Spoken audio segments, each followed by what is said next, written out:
I'm telling my That's not what I mum. meant. First of all, you say word to your mum, and now you're saying I'm sorry.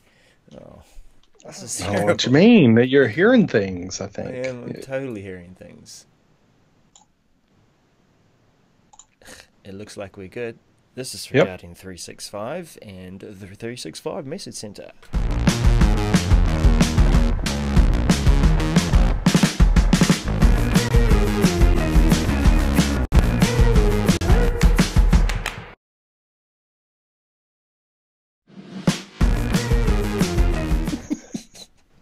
Ooh, what's wrong with my fingers this morning? This is Darrell as a service. I'm pushing all the wrong buttons. And Great. Hi, Darrell. I'm Daniel Glenn. I'm from Nashville area, Tennessee, home of Lindsey Vaughn's, the famous downhill skier, Lindsey Vaughn's boyfriend. ooh, He, you might, some people might know him. His name is PK Subban. Uh, he happens to be a one of those hockey player types. okay, The okay. people from Montreal love it when I mention him that he's here. I think he's Finnish. No, he's not Finnish. Maybe he is. I don't remember. Maybe I need to do a little more research, but it's Lindsey Vaughn's boyfriend. That's what I'm going to go with. All right. Now, and Tennessee's not affected by snow apocalypse or any kind of like Nope. whirls and swirls of weather. Nope. It is, we are at around 50 degrees Fahrenheit today, which is well above freezing. And we've had little few days here and there of 70 plus degrees Fahrenheit. So we've had very little snow, and that makes me kind of sad, but Hmm. it is what it is. I managed to talk with Naomi Moneypenny on her Friday, Mm, and she was in Bellevue mm. and Yeah, looking out that window. It looked like Friday it was was. terrible. It looked like it was a new blur background. It was that. Yeah, Yeah, full on. Friday was terrible in the Pacific North West. So yeah, Now that you've had the weather report from two that's right. locations in the States, and I will not mention New Zealand, this is all about the Message Centre. Um, and there's only a few things here today. There's a bit to talk about, but we've also wrapped together some other news and a couple of things we want to talk about. Hmm. And let's get into it. And I'm going to show you initially too. Yeah, it's still the preview of the Message Centre. Where are our video bits and pieces? It is that one and By that the one. way, Oh, there we go. PK Subban is Canadian and was born in Toronto. Did someone in our chat help you out there? Mm-mm. I decided that I should definitely look that up, so I did. Okay. Um, the preview of the message center, Big Fat Zero unread messages. So if you're into playing Inbox Zero, you can play that same game in your admin center and make sure that you read Yeah. all your messages. If you're like me, then you'll also dismiss them at the end of the week once they have done their thing. Hello to everyone in the chat center, Mentor Center, chat thing. Yeah. Anyway, top message to start with, and it was weird. I felt like I'd read this before and that we'd talked about it before, but I was getting some kind of deja vu All and over again. Daniel. Yeah, all right, yeah. It is a major update.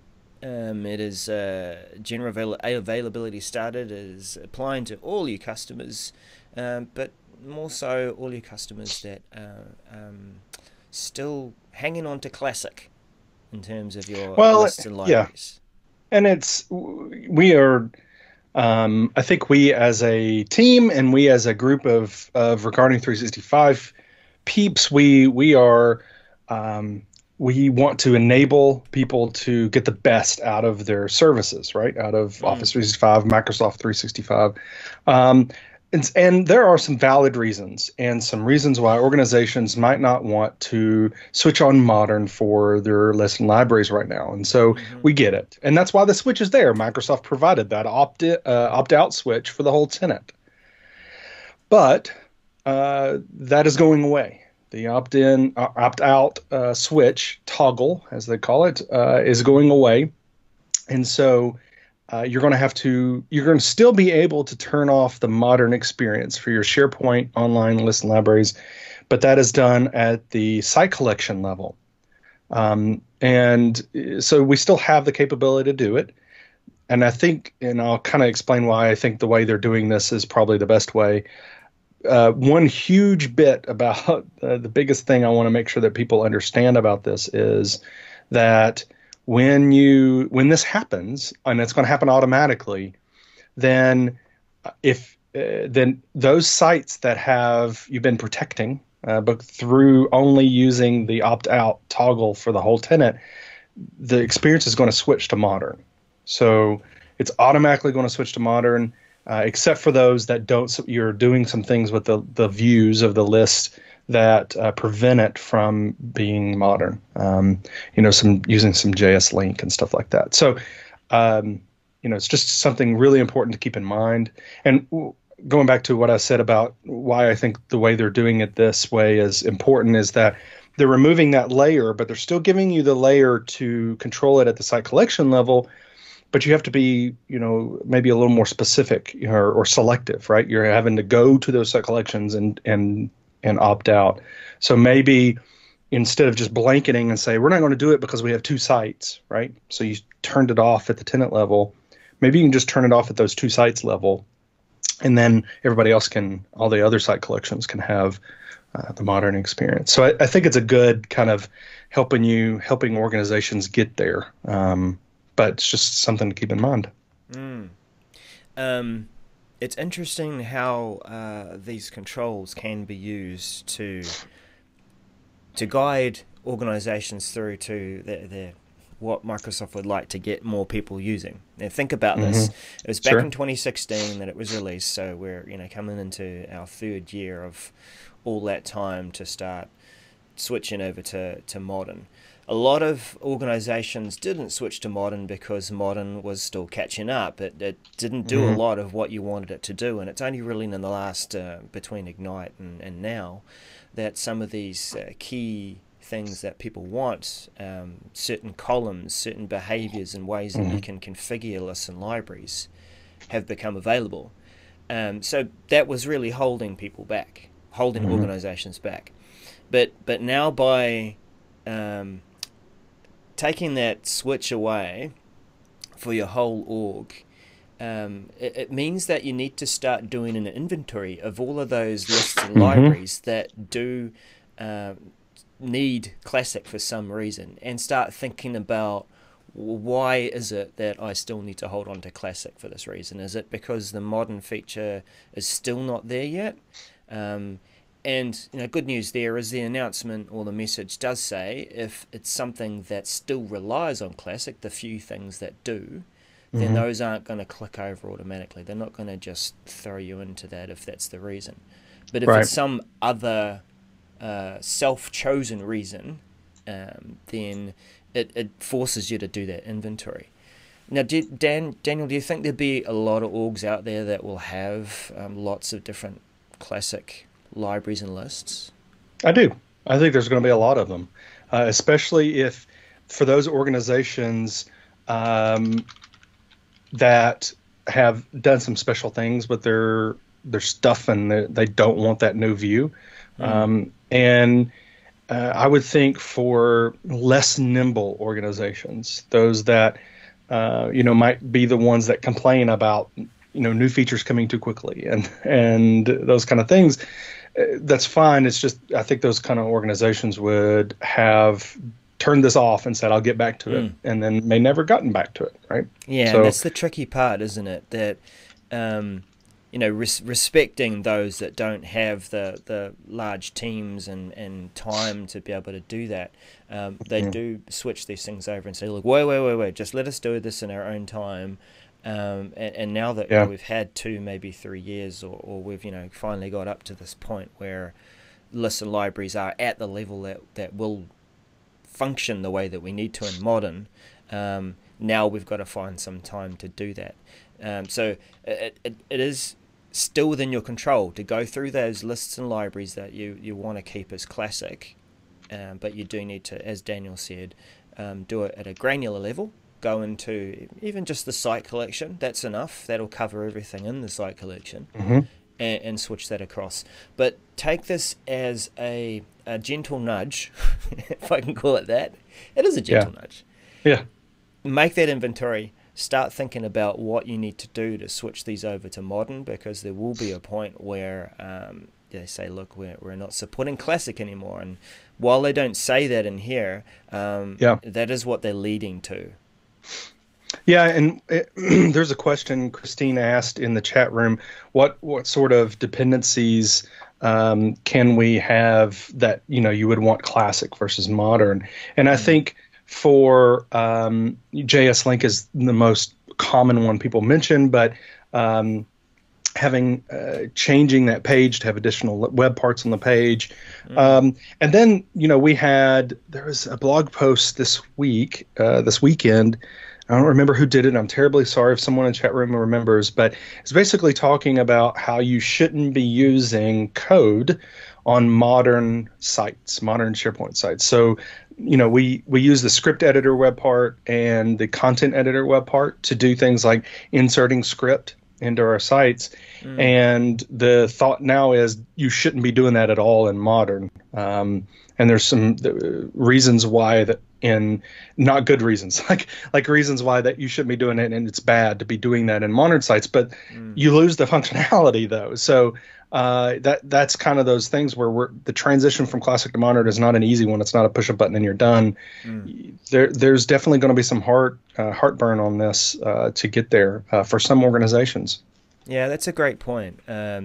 If you have customized your list and library in a non-standard way, because it has been a capability within the classic lists and libraries, and you've been able to do that on-prem, and you've been able to take that with you, and you've been able to recreate that experience in SharePoint Online and the 2013 experience and non-modern, then if there's critical workflows and things that I say workflow not as in the workflow sense of SharePoint, but how you work and processes that you have within your org that depend on these customizations that you've made, then yes, certainly this is what you need to start thinking about. You'll obviously, look, I'll call it out just to make sure you have to do this by March 29 to go in and look, you can do this ahead of time. You can go in and say, look, I want to put this. Oh, actually, that's a good point.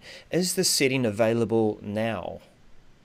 It's there. The setting for the whole org is available, and that's what's been removed. But is there a... Yeah, there is. Of course there is. Yes. You go into a list and library and say, I want to do as modern or classic. You could do it. You could do it list library. You could also do it at the site collection. Yes. So do that now on those lists and libraries, so that when 29th March comes around, then you're covered. But correct.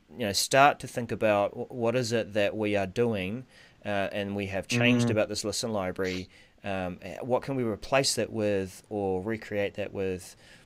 See if you can do it within modern, or if you need to depend on something else. Wow.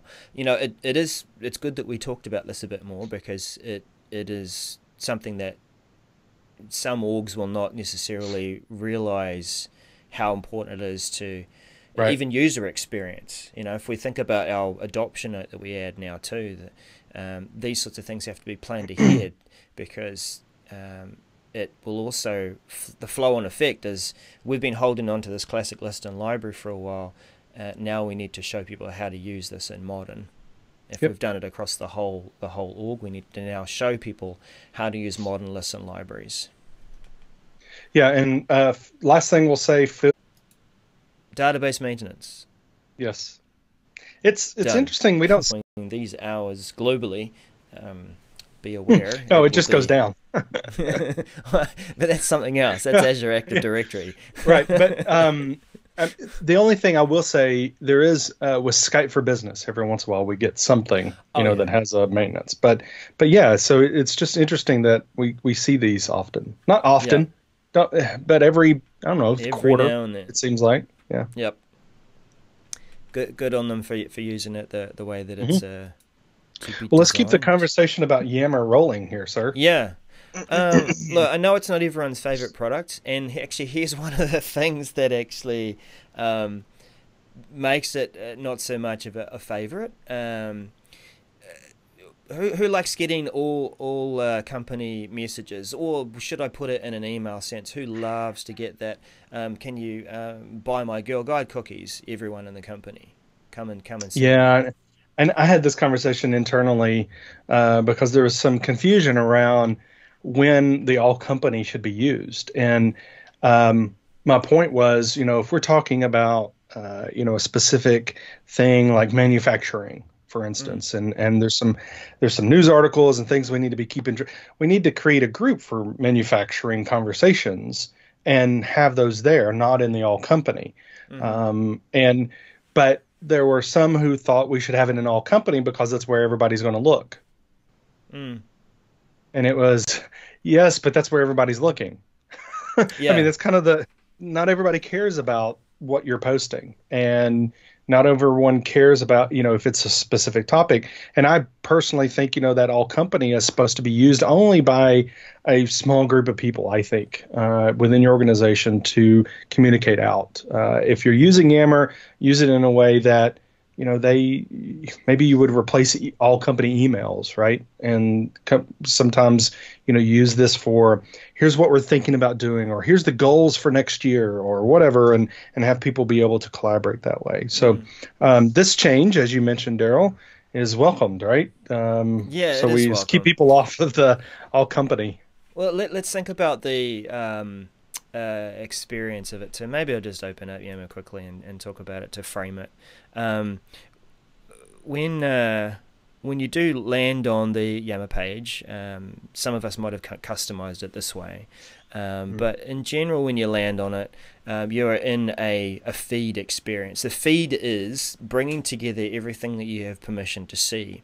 That Mm. is groups that you belong to, public groups that you may not belong to, but because they're public, then posts are available there. And the feed idea, and we see it called discovery here, what's the Hmm. discovery view, is showing me anything that I can read across all these groups, rather Right, than going into a group and reading that stuff.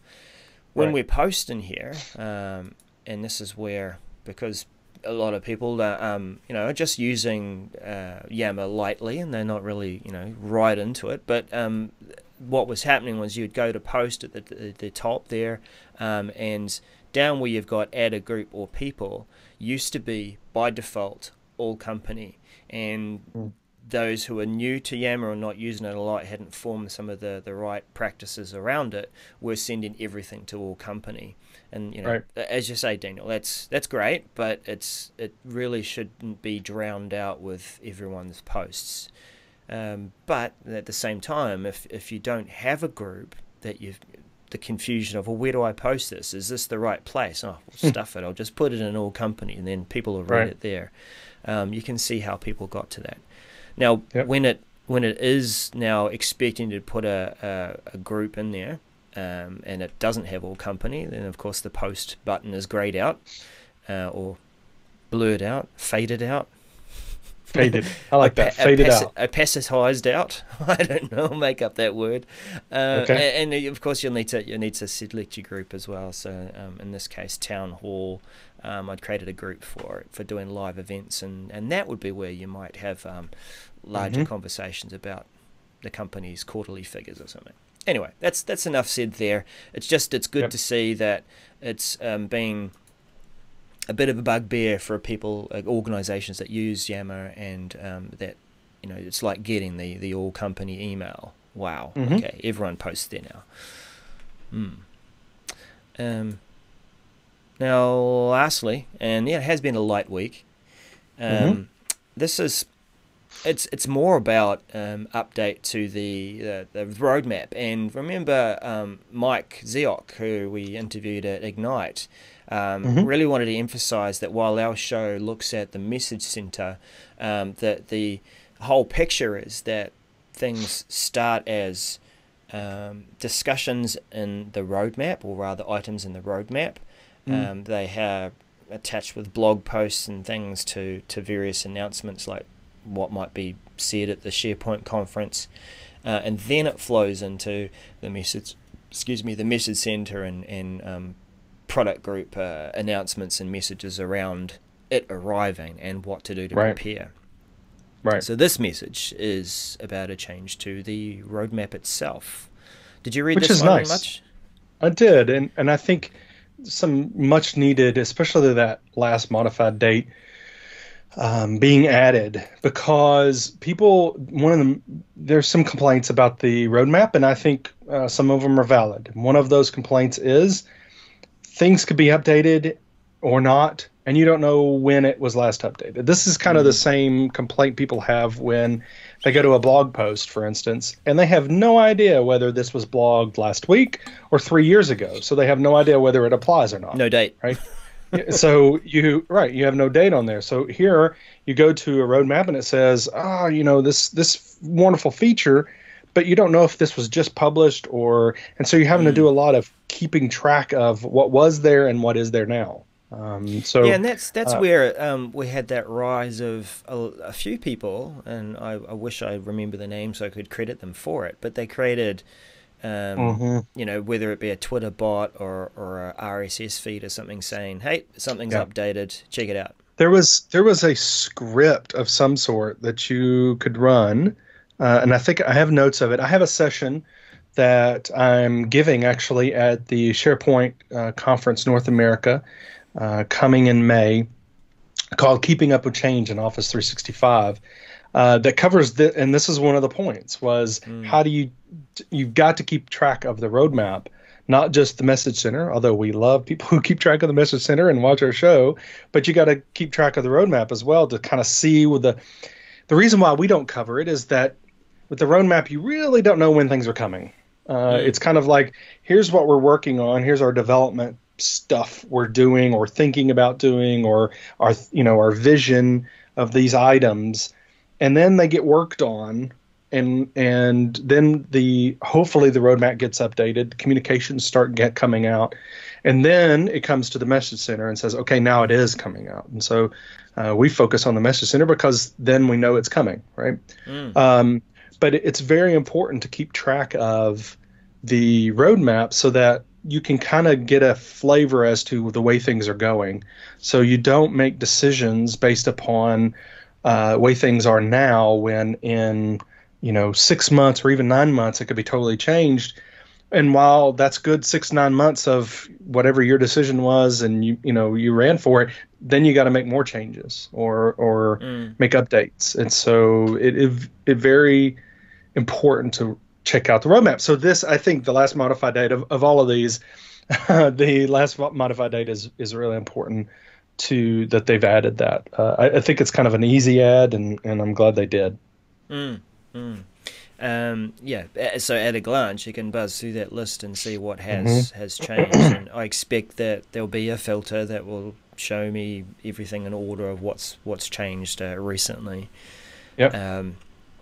Yeah, good to keep up with that. And I think like we had some recent examples of messages that they in the roadmap that were posted, but deadlines or delivery dates were pushed out and Slipped. Yep. And so there was a message in the message center saying, well, okay, it's coming now. We did say earlier that it would happen, but that's a good reason for that modified date.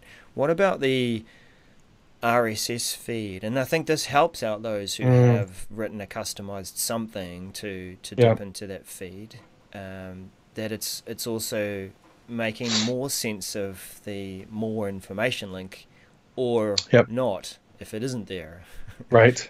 Well, and we like consistency, so we want it to be consistent, the message and how it's formatted. But if there isn't a more information link, and hopefully there would be eventually, but if there isn't one now, being not just putting one there because you want the words there, right? Yeah. So I'm very much in favor of having these updates that give us the ability to interpret the roadmap in the ways we want to consume it, so that we can understand how things are going to flow down. Right. This is kind of I see the roadmap as the glacier, and I see the message center as the water stream that's flowing.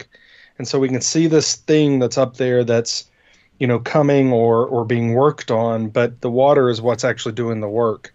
And I think it's very important that we keep track, and however you can consume that big, because there's a lot of stuff in the roadmap. And, it has stuff that touch each other. Obviously with Office 365, it's a lot of this stuff is intertwined. So, however, we can improve that and make it better, I think is a great thing. Yeah, definitely. Now, it's this changed with the additions are coming in March, so we're not seeing them here now. But I thought just showing the roadmap and seeing where that will be framed. We all know that you can play around with filters and you can search for specific products and updates and stuff. But we'll be expecting to see something in here that allows you to show it in order of that update. So I just wanted to mention something now that we're kind of moving on to some things. It was called out in the chat by Phil that apparently I was plugging something I was doing. No, that wasn't a plug. I was actually, telling people about it. But now here comes the plug. If you're wanting a wonderful SharePoint conference, you should go to SharePoint Conference North America. And when you do, you should use code GLENN, GLENN. You didn't hear that and code. you get a big discount. Sorry. There's a plug. I'm not trying to plug. I'm just giving an example for Phil so he understands what a plug is. Use code GLENN and you get money off. See, that's a plug.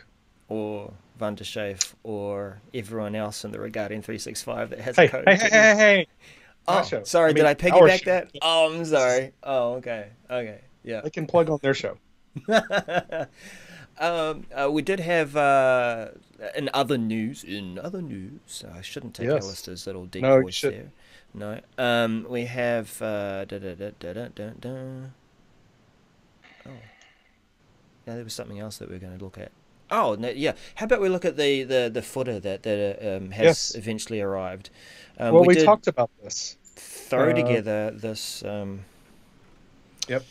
This communication site. So it didn't appear on one that I had that existed, though we were expecting it to appear on existing communication sites. Maybe I mocked it up and it isn't truly a communication site. Right. But here's a large event with large hero web part. Yes. Boom. Scroll it down. So you have a footer, and I will confirm that it did show up for me on my communication site, existing communication site. And it actually says more than your footer. Your footer just says Get Mobile App. It's that blue bar at the bottom there.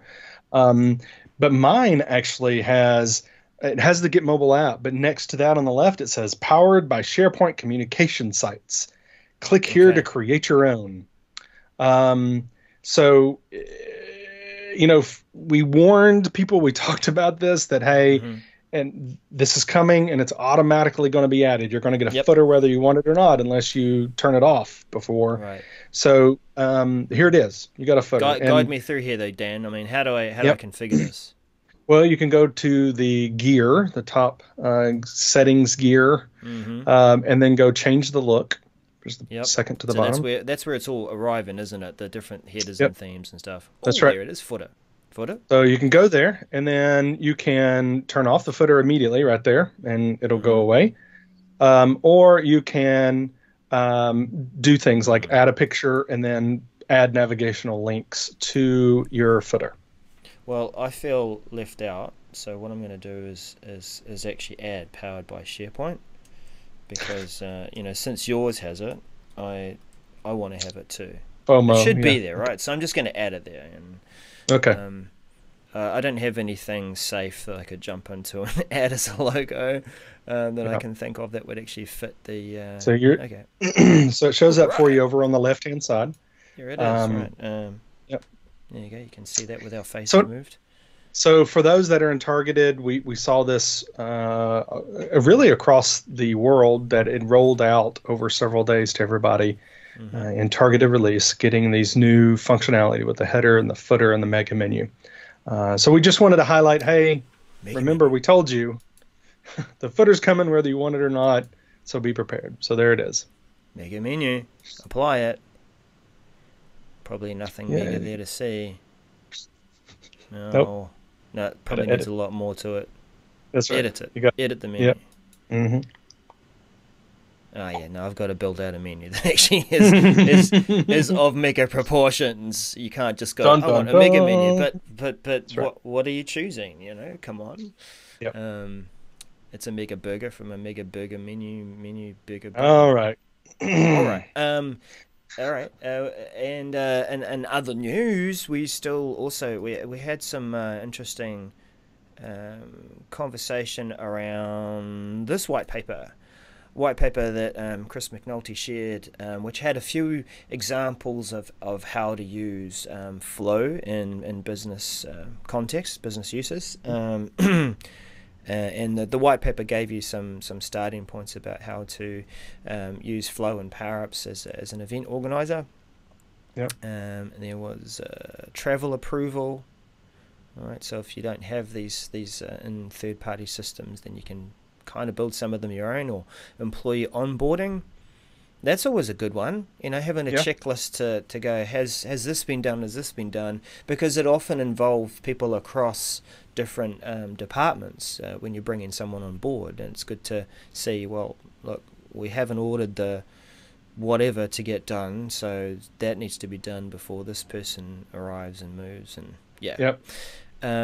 But yeah, I found also the comments were interesting too, and I know it goes slightly off the reasoning of why what this post is about, but Rachel Davies was asking about tying the flows to individuals' credentials, and that while you can share that flow and make it available for your whole team to run, it's still tied to someone whose account may be deleted, retired, stopped.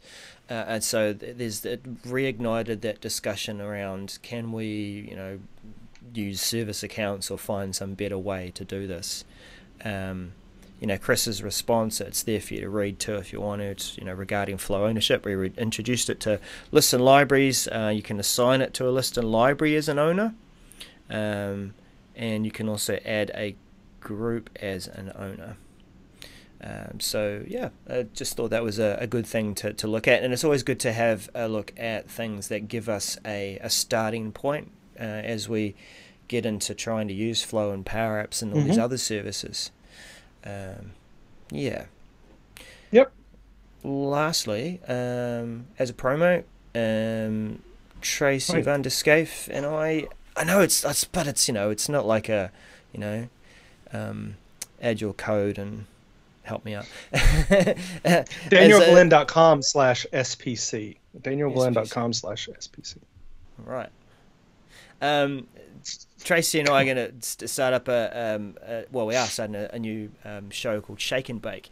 If you'd caught the video or the session that her and Lorian ran at Ignite, it was motivated by what can we put together to make and fit solutions within our organization out of Microsoft 365, and that's the idea, is shake and bake, put it together, whether it be using a flow to try and connect things, or putting a stream together with a SharePoint news page and solving an issue there. So we're going to be doing that starting at the end of the week, go into the Regarding 365 YouTube channel, and you'll find a new playlist there. We'll be doing it as a live show, trying to keep it to sort of 20 minutes or so, much like a community theatre session, and we'll do that every now and then, and get the rest of the team involved as well. All right, so thank you to Phil, to Dean, to Sandy. I think I saw Sarah as well in there. Scrolling a bit further up, it's quite a rich chat there again. Christine, yeah. Christine, yep. So thanks everyone for joining us there in the live chat as well, and we'll catch you again next week. Bye for now. Bye-bye.